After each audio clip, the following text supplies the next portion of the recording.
Good evening, everyone. Red and Black Horizons here. Tonight I'll be going over some of the clothes I'll be bringing along on my bike tour. Right here we have my warm weather slash everyday clothing.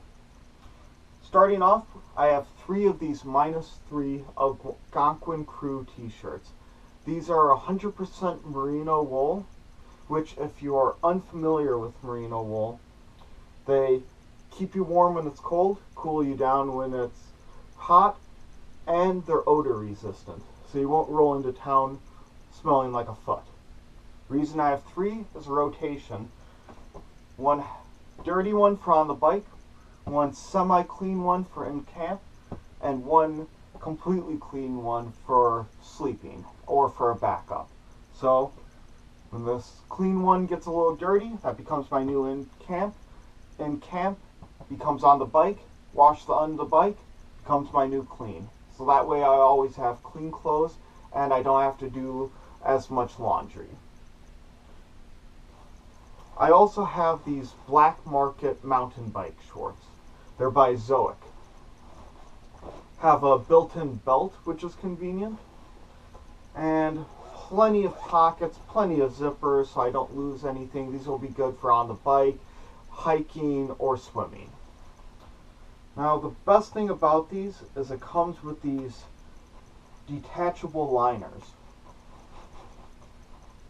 So these are great on the bike because it has a foam pad, which makes sitting on a bike seat for 8 hours a day a little more bearable. I like that they're detachable, so that way when it gets cold out, I'll be able to wear them when I'm wearing pants.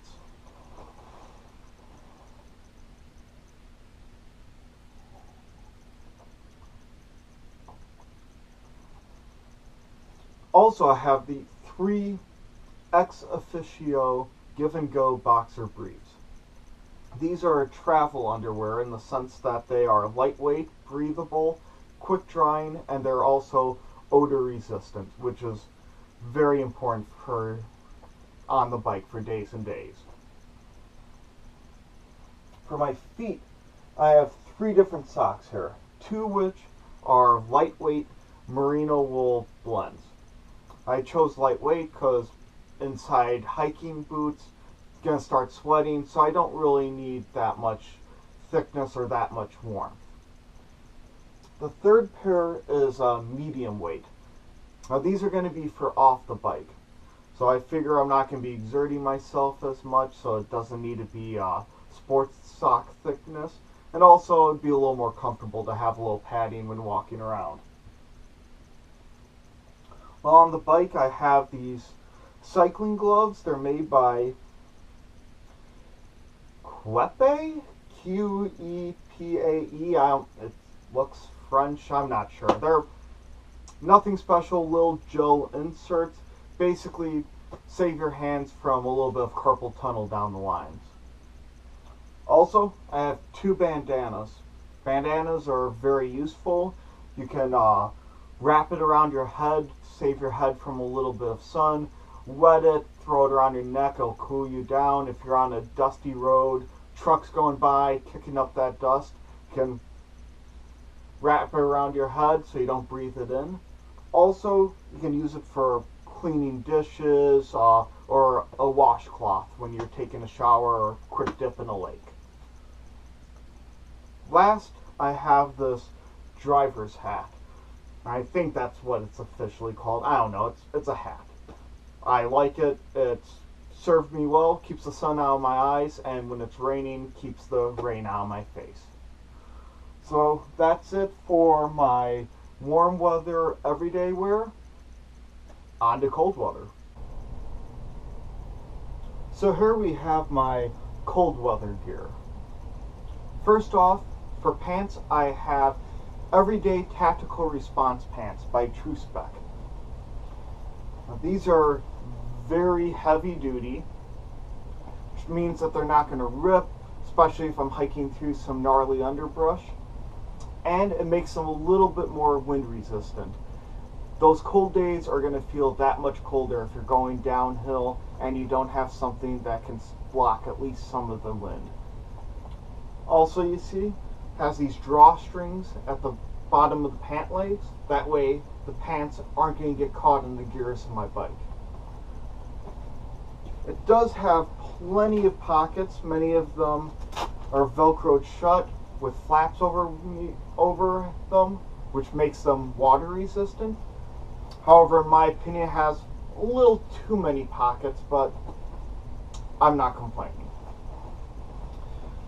Now, the drawbacks to these pants is that they are very heavy duty, meaning that they take up a lot of space and they take up a lot of weight.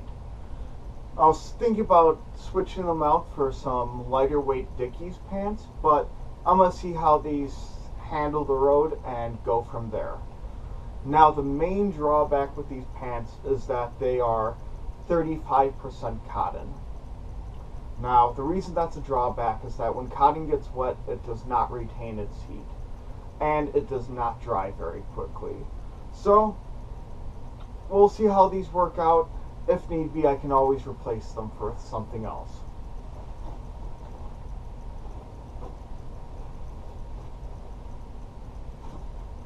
Now, for base layers, I have 200 gram Oasis base layers by Icebreaker. Now, these are merino wool, once again. So this is going to make them incredibly warm, but very breathable. So that way, it's going to keep me warm, but I'm not going to overheat when I'm exerting myself pedaling up a hill. I have a pair of tops and pair of bottoms of this base layer. Also, I have some long underwear here. These are no name, fairly lightweight, just polyester, 100% polyester. I'm not quite sure if I'm going to keep these. I might end up sending them home because I honestly feel that the base layers, especially with merino wool t-shirts on top of them, are going to be pretty warm. However, I figure I could at least use these as a clean set of pajamas for a cold night camping.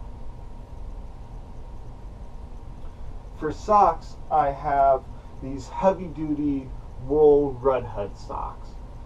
I was thinking about just doubling up some of my warm weather socks. However, as someone who spent many years trudging through the snow and feeling like my toes were going to fall off, I'd rather have a little bit more weight in my pack and be a little more comfortable when the weather drops. Also, I have just a standard beanie, keeps my ears warm, nothing special about that, and a balaclava. This is to keep my face warm. Now, I know it's kind of redundant to have a beanie and a balaclava, but the thing is that there's going to be many situations, especially when I'm not camping, when I'm around town or going out with friends, where I don't need the full face cover. I just need to keep my ears warm, so that's why I'm bringing this. Some people may point out that I already have bandanas with me, and I can use those to cover up my face. However, in my experience, your breath is going to condense with the bandana. It's going to soak through and it's going to instantly freeze. And you're just going to have this solid block of a bandana on your face, and it's not comfortable. So, one thing that you may have noticed is that I don't have a jacket in here, but we'll get to that in a minute. Next, we have footwear. So here we have Liberty Ridge hiking boots by Keen. These are pretty heavy duty and mostly going to be used for either cold weather scenarios or hiking trails. Has fantastic grip, so not going to slip anytime soon, and they're waterproof. That way I don't have to worry about crossing puddles, and in the winter they're going to keep me a lot more warm. Probably the only downside to these boots is that they are on the heavy side. However, considering I've been wearing mostly steel-toed boots for the last 6 years, I think I'll do fine with these. For warmer weathers, I have these Teva Terra Phi Light sandals. Now, as you can see, they have multiple straps, so that gives you full support. You can easily do a full hike in these if you wanted to.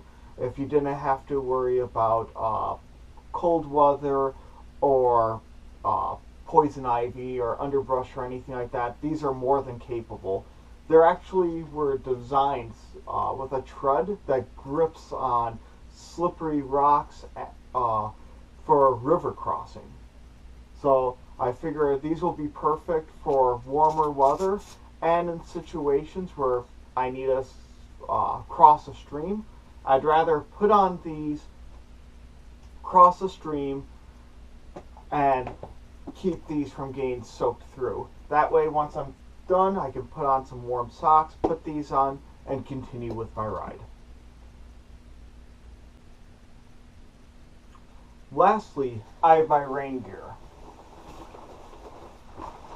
This is a Bass Pro Qualifier rain jacket. Pretty durable, plenty of pockets, so I have things accessible but still dry. The waist, the hood, the cuffs are all adjustable. That way I can get it to fit my specific needs. And it's Gore-Tex. That will provide a little more breathability. However, speaking of breathability, one of the things that this jacket lacks is under the arm vents. This is very important because a lot of times with rain jackets, even though it's blocking the rain, you start sweating because there's not enough ventilation, not enough airflow, so you end up being soaked in sweat instead of rain. Now, you heard me say earlier that I was not bringing a specifically cold weather jacket. That's because my rain jacket is my cold weather jacket. One thing that I found working in the rail yard is the main thing that makes you cold in the winter is wind and water. This keeps out both. All I need underneath is a good base layer, such as my 200-gram merino wool, with a merino wool t-shirt, and if need be, I also have a set of long underwear. That's plenty of warmth, specifically when I'm keeping the wind and the moisture out. Next, I have these Frog Tog Signature 75 HD. I don't know, the name goes on forever. They're rain pants. They're big enough that they can fit over my true specs. They have an adjustable waist. They actually come up like mid-chest, which seems ridiculous at first. However, it's very important. You want to make sure that your rain jacket hangs beneath the top of your rain pants. That way, it's not going to drip in and soak you from the top to the bottom. Has these zippers so you can grab something out of your pocket if need be. And down here we have adjustable cuffs and zipper. This way you can take these on and off without removing your boots. Now, during a previous take, this Velcro just ripped right off. So that's something I need to mend, and that tells me that even if these are waterproof, they're probably not going to be very durable. So it's something that I need to be careful with and keep in mind.